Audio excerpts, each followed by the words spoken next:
O carro da família parou em frente à casa pouco antes do pôr do sol, quando o céu já estava tomado por um tom cinza que parecia engolir a tarde. Clara encostou a testa no vidro da janela, observando o jardim coberto de folhas secas. O vento soprava devagar, fazendo as árvores nuas estalarem como ossos quebradiços. A casa à sua frente parecia uma criatura adormecida, construída em pedra escura e madeira que o tempo havia enegrecido. As janelas altas refletiam o céu pesado e os vidros manchados pareciam olhos antigos, observando em silêncio. A porta principal, maciça, estava levemente empenada e rangia quando o pai empurrou para abrir. Antes mesmo de entrar, Clara reparou nos brinquedos espalhados pelo jardim: boneca de porcelana com o rosto rachado, um cavalinho de madeira quebrado ao meio, carrinhos enferrujados e até uma caixa de música, aberta e móvel. Nada estava organizado, mas também não parecia aleatório. Cada objeto estava posicionado como se tivesse sido colocado ali de propósito, quase como se formassem um caminho. Clara se abaixou para pegar a boneca mais próxima. Seu vestido estava sujo de terra e o cabelo de lã caía em fios, mas o que a fez largá-la rapidamente foi a sensação estranha de que os olhos de vidro tinham um brilho úmido, como se fossem vivos. Um arrepio gelado percorreu sua espinha.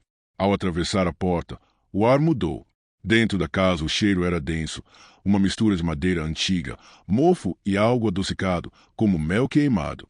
A luz que entrava pelas janelas era fraca, tingindo tudo de um tom amarelado. O som dos passos da família no piso de madeira ecoava pelos corredores, cada estalo soando mais alto do que deveria, como se a própria casa estivesse atenta ao que acontecia. Clara percorreu o corredor principal lentamente. O papel de parede estava manchado em alguns pontos, descascando em outros, revelando camadas antigas de tinta por baixo.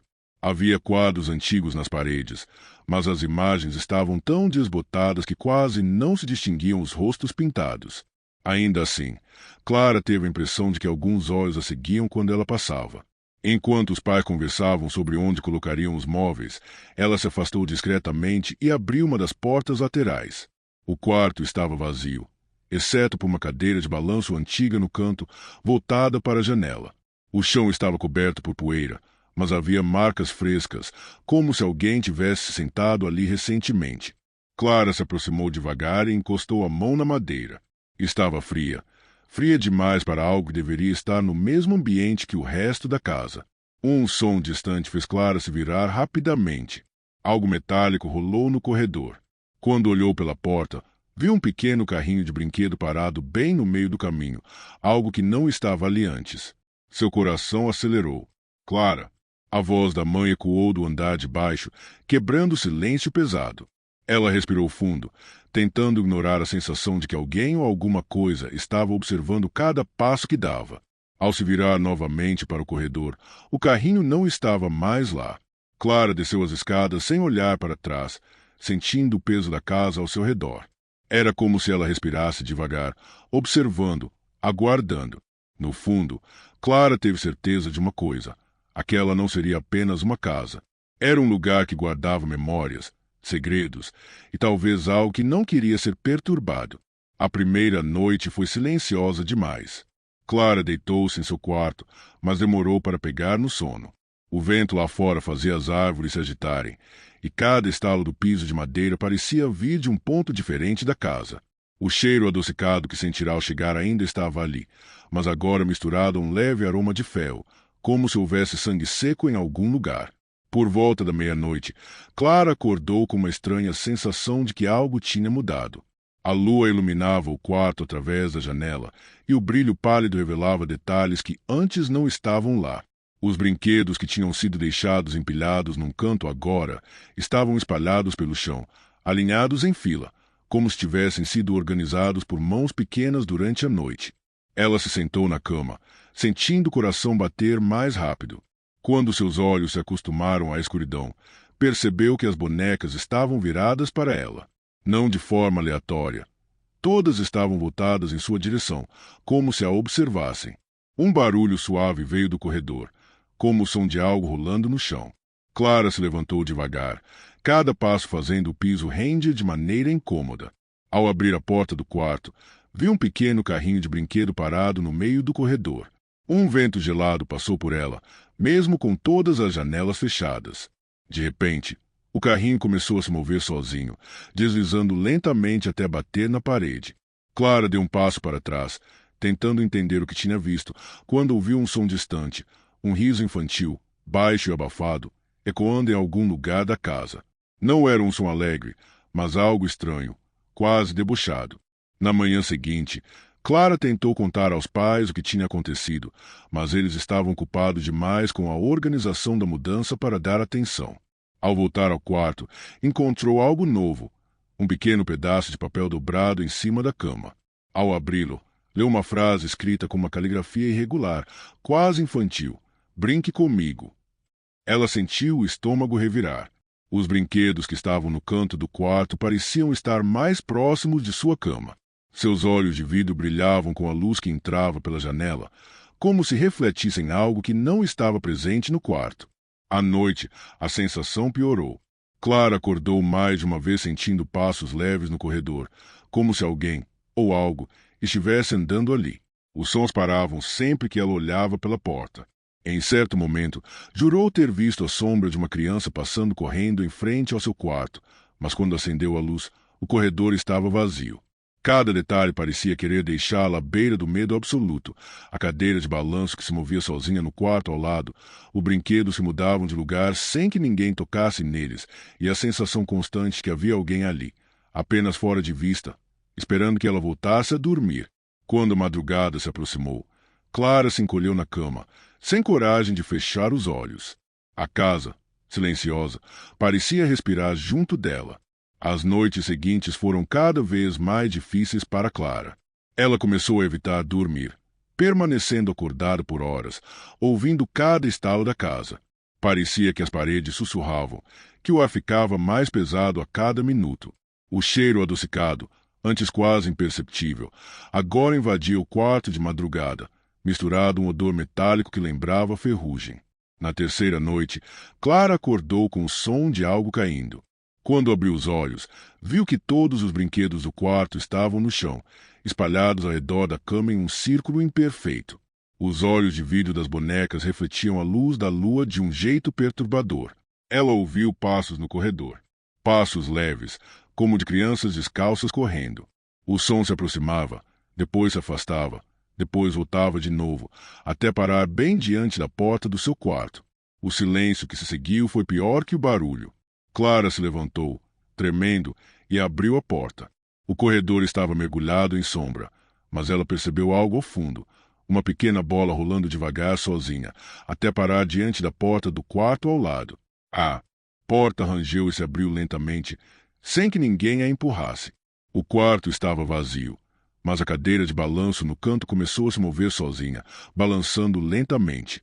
Clara sentiu o corpo inteiro gelar, a respiração presa no peito. Então ouviu um som baixo vindo de dentro do armário, algo entre um sussurro e uma risada infantil. Assustada, ela fechou a porta e correu de volta para seu quarto, trancando-se por dentro. Mas os brinquedos haviam mudado de posição de novo.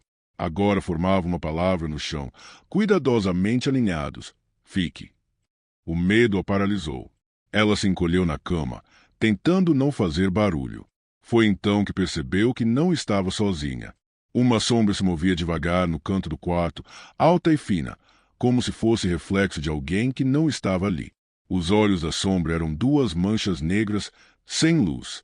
A sombra não se mexia, apenas permanecia ali, observando. Clara fechou os olhos e se cobriu com o lençol, sentindo que algo se aproximava da cama, devagar. O colchão afundou levemente, como se alguém tivesse sentado ao seu lado. Quando finalmente amanheceu, a sombra tinha desaparecido, mas o lençol estava coberto de pequenas marcas de mãos infantis, como se várias crianças tivessem passado a noite ali. Clara passou o dia inteiro com a sensação de estar sendo observada. Os brinquedos estavam exatamente onde os pais os deixaram pela manhã, mas ela tinha certeza de que mudariam de posição assim que anoitecesse. Havia decidido que precisava descobrir o que estava acontecendo, mesmo que isso significasse entrar nos cômodos que vinha evitando. Enquanto os pais saíam para resolver assuntos da mudança, Clara explorou a casa sozinha. A cada porta aberta, a atmosfera parecia ficar mais densa. O ar estava mais frio do que lá fora, e a luz que entrava pelas janelas parecia sempre insuficiente. Em uma das salas, encontrou uma estante de madeira antiga cheia de objetos, livros empoeirados, fotos amareladas, uma pequena caixa de madeira trancada com uma trava enferrujada. As fotografias mostravam a família que morou ali no século XIX. Havia um homem de expressão rígida, usando roupas elegantes, e ao seu redor várias crianças que pareciam sorrir, mas seus olhos não transmitiam alegria. Em algumas fotos, pequenos brinquedos apareciam cuidadosamente dispostos ao fundo, quase como se fizessem parte das crianças, como se fossem membros da família. No sótão, Clara encontrou uma porta pequena, escondida atrás de um armário. Ela precisou empurrar a madeira com força para abrir espaço e revelar a entrada. Do outro lado havia um quarto escuro, abafado, cheio de brinquedos antigos. Bonecas de porcelana estavam alinhadas em prateleiras, todas voltadas para a porta, seus olhos frios e imóveis. No centro do cômodo havia uma mesa coberta por poeira e velas derretidas, como se ali tivesse sido feito algum tipo de ritual. Clara se aproximou da mesa e viu símbolos estranhos gravados na madeira, riscados em círculos, e marcas de cera que pareciam ter escorrido recentemente, embora ninguém tivesse estado ali há décadas. De repente, sentiu algo se mover atrás dela. Uma das bonecas tinha caído no chão, e quando Clara se abaixou para pegá-la, notou que seu rosto estava rachado de uma forma que lembrava um sorriso distorcido. A porta se fechou sozinha, prendendo-a no quarto. O ar ficou pesado, e Clara sentiu uma presença se aproximando, mesmo sem ver nada. As bonecas pareciam inclinar levemente a cabeça na direção dela, e uma delas caiu da prateleira, quebrando-se em pedaços no chão. No meio dos cacos, havia outro bilhete, escrito com a mesma caligrafia infantil. Você é nossa agora.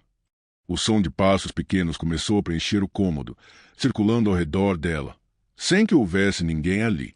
Clara correu até a porta e a abriu com força, fugindo do quarto e descendo as escadas sem olhar para trás. No fundo, sabia que não adiantava tentar escapar. A casa tinha escolhido sua família. A noite caiu mais depressa do que o normal. O céu ficou escuro cedo, como se a própria noite tivesse pressa de cobrir a casa. Clara não conseguiu comer no jantar. A comida parecia perder o sabor à medida que o cheiro adocicado voltava a invadir o ambiente, mais forte do que nunca. Pouco depois da meia-noite, o som começou. Primeiro, passos leves no andar de cima. Depois, o barulho de objetos caindo, portas se abrindo e fechando. Os pais de Clara dormiam profundamente, como se algo os mantivesse inconscientes. Ela sabia que estava sozinha naquela vigília. O corredor diante de seu quarto parecia mais longo, mais escuro, como se tivesse se estendido durante a noite. Os brinquedos estavam alinhados, formando um caminho até a escada. Clara respirou fundo, pegou uma vela e seguiu o caminho, sentindo o corpo inteiro tremer. Quando chegou ao andar de baixo, encontrou a sala cheia de brinquedos. Bonecas estavam em pé sobre os móveis, carrinhos se moviam sozinhos, e a cadeira de balanço girava de forma brusca, como se alguém invisível a estivesse empurrando com força. No centro da sala, a sombra apareceu. Alta, distorcida, os contornos tremulavam como fumaça. 2 olhos negros surgiram no vazio do rosto, fixos em Clara. Os brinquedos começaram a rir, um som agudo e metálico, ecoando pelas paredes. Clara recuou, mas sabia que não podia simplesmente fugir. Lembrou-se dos símbolos que vira no sótão. Correu até a cozinha, pegou o sal grosso e voltou para a sala, traçando um círculo ao seu redor. A sombra pareceu hesitar, mas continuou se aproximando, seus braços alongados quase tocando o chão. O ar ficou mais pesado. Clara sentiu dificuldade para respirar, como se estivesse sendo sufocada. As bonecas começaram a se quebrar sozinhas, uma por uma, espalhando pedaços de porcelana pelo chão. O som das risadas se tornou um coro ensurdecedor. Você não pode ficar aqui, Clara murmurou, com a voz embargada, repetindo a frase como um mantra. Esta casa não é sua. A sombra parou por um instante. Então, de repente, a vela que Clara segurava se apagou. Tudo ficou escuro. No breu, sentiu algo frio tocar seu ombro. Mas ao invés de atacá-la, a presença recuou, como se estivesse sendo empurrada para longe. O silêncio voltou tão rápido que pareceu cortar o ar. Quando a luz da manhã entrou pelas janelas, os brinquedos estavam espalhados no chão, quebrados, e o cheiro adocicado tinha desaparecido. Mas Clara sabia que não estava livre. Ao subir para seu quarto, encontrou um último bilhete embaixo do travesseiro, escrito com a mesma letra infantil. Até logo. Ela guardou o papel no bolso, sentindo que o que quer que habitasse aquela casa não tinha ido embora. Apenas esperava. E um dia, talvez, quisesse brincar de novo. Se você gostou dessa história, deixe seu like e se inscreva no canal para não perder o próximo terror. Comente o que você faria se estivesse no lugar de Clara. A história 2 vai começar agora. Prepare-se para um novo pesadelo. A chuva caía fina e constante, tingindo o céu de um cinza pesado quando Sofia chegou em casa. O som da água batendo no telhado parecia acompanhar seus passos apressados até a porta. Na sala, sobre a mesa, havia um pacote pequeno, embrulhado em papel pardo e amarrado com barbante. "É para você", disse a mãe, sorrindo de forma contida. "Chegou hoje cedo." Sofia rasgou o papel com curiosidade. Dentro havia um ursinho de pelúcia antigo, com a pelagem gasta e remendada em vários pontos. Seus olhos, duas contas negras e brilhantes, refletiam a luz da sala de um jeito estranho, quase úmido. As costuras da boca formavam algo parecido com um sorriso, mas torto, como se o brinquedo tivesse presenciado algo que ninguém mais poderia entender. A menina o segurou nas mãos. O tecido estava frio, mais frio do que deveria, como se tivesse sido deixado do lado de fora por horas. "Quem mandou?" ela perguntou, olhando para a mãe. "Não sei." "Não havia remetente", respondeu, com um leve tom de desconforto. O quarto de Sofia parecia acolhedor à primeira vista. Móveis de madeira clara, uma cama com lençóis coloridos, paredes pintadas em tons suaves, uma janela grande por onde entrava a luz cinzenta da tarde. Mas, ao colocar o ursinho sobre a prateleira, o ambiente mudou de uma forma quase imperceptível. O ar pareceu ficar mais denso, e a sombra do brinquedo na parede se alongou mais do que deveria. Sofia se afastou alguns passos, se ficou olhando para ele. Por um instante, teve a sensação de que os olhos do urso a seguiam, brilhando de maneira estranha à luz da tempestade. "Só um brinquedo", murmurou para si mesma, tentando ignorar o arrepio que sentiu na nuca. Naquela noite, enquanto se deitava para dormir, o som da chuva parecia mais distante, abafado. O quarto estava silencioso demais. Sofia virou a cabeça em direção à prateleira, e o brilho dos olhos do ursinho parecia ainda mais intenso na penumbra. Uma sensação estranha tomou conta dela, como se não estivesse sozinha ali dentro. Ela se encolheu sob o cobertor, tentando convencer a si mesma de que era apenas imaginação. Mas, antes de pegar no sono, teve certeza de que o ursinho estava virado de um jeito diferente do que ela o havia deixado. A noite parecia ter um peso diferente. O barulho da chuva havia parado, e no lugar dela veio um silêncio tão denso que parecia preencher cada canto da casa. Sofia demorou a pegar no sono. Deitada, observava o ursinho na prateleira, sentindo um desconforto crescente. As sombras do quarto se alongavam e se misturavam, e os olhos de vidro do brinquedo refletiam a luz pálida da lua de forma inquietante, como se brilhassem por vontade própria. Quando o sono finalmente veio, foi leve e fragmentado. Sofia despertou horas depois, com a sensação de que alguém a observava de perto. O ar do quarto estava gelado, como se alguém tivesse aberto uma janela, mas tudo estava fechado. Seus olhos procuraram o ursinho e ela engoliu seco. Ele não estava mais na prateleira. Agora estava sentado no chão, bem no centro do quarto, virado para a cama, como se tivesse se aproximado enquanto ela dormia. Sofia sentiu o coração acelerar e o corpo ficar pesado, incapaz de gritar. Cada sombra ao seu redor parecia se mover sutilmente, como se algo se espreitasse nos cantos da parede. Na manhã seguinte, ela contou à mãe o que viu, mas recebeu apenas um sorriso tranquilo e foi só um sonho ruim. Apesar das palavras, a mãe também parecia desconfortável. Ao limpar o quarto, encontrou uma das cadeirinhas de brinquedo virada para o canto da parede e sentiu um arrepio inexplicável virar a peça de volta. À medida que o dia passava, os estranhos acontecimentos se tornaram mais evidentes. Pequenos barulhos ecoavam pela casa, o rende de portas que ninguém tinha tocado, o som de passos lentos atravessando o corredor vazio e o estalar do piso como se alguém muito leve estivesse caminhando. O clima do lar começou a mudar. O ar ficou úmido, um cheiro de poeira e mofo antigo começou a se espalhar pelos cômodos, e até o pai, que ria de tudo no início, começou a franzir a testa quando encontrou o ursinho no sofá da sala, olhando fixamente para a televisão desligada. Naquela noite, o sono foi ainda mais difícil. Sofia se encolheu sob o cobertor, com o coração acelerado, sentindo a presença do ursinho no escuro. Cada movimento de sombra parecia se aproximar. Havia algo esperando, paciente, escondido no breu. As noites tornaram-se intermináveis para Sofia. Cada minuto de vigília parecia prolongar a sensação de opressão que preenchia o quarto. O ursinho, antes apenas um objeto, parecia ter adquirido presença própria. Seu pelo gasto refletia a luz da lua de maneira estranha, e os olhos escuros pareciam segui-la, atentos a cada gesto. O ar do quarto tornava-se cada vez mais denso, como se uma bruma invisível circulasse ao redor dela, fria e úmida. Sofia começou a conversar com o ursinho. Inicialmente, eram perguntas simples, murmúrios de curiosidade.